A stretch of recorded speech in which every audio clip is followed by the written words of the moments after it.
It is day 110. Also, I'm moving, guys. I'm in a moving truck. But people keep asking me about my refeeding plan, about refeeding syndrome, and I'm going to let you guys know exactly why I'm not going to get refeeding syndrome and exactly what my refeeding plan is. Even though I've made a video on this before, I'm going to make another one so you guys know exactly what's happening. So refeeding syndrome happens from the metabolic switch when you switch from no calorie intake from your body feeding on stored fat and ketones to rapidly eating lots of calories. And that basically causes the start of refeeding syndrome.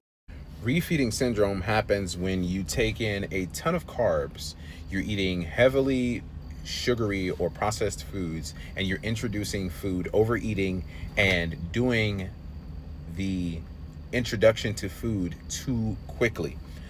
Also, the refeeding syndrome happens when you do not have a plan on what you are going to eat and how you're going to eat it.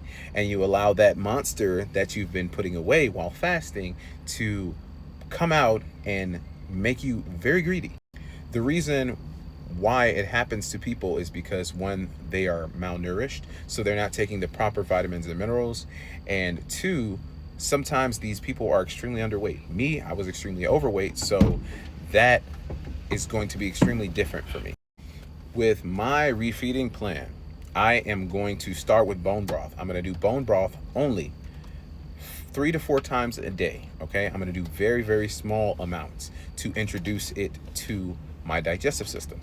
Okay, and then next I'm going to do the bone broth with soft veggies, and I'm going to do soft eggs. I'm going to add pickle juice to those eggs to introduce the proper bacteria to my gut so that my body is able to process what I'm actually eating.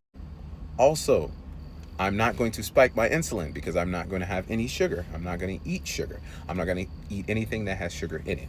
So I'm going to make sure that I keep my insulin low. I'm also not going to eat, drink any drinks that have aspartame or any sweeteners in it, because that can also spike your insulin even though it doesn't have sugar in it. So these are things and steps I'm going to take to make sure that I do not get refeeding syndrome. So it's not going to happen to me. So you guys can relax with that. All right. All right. I'll see you in the next one.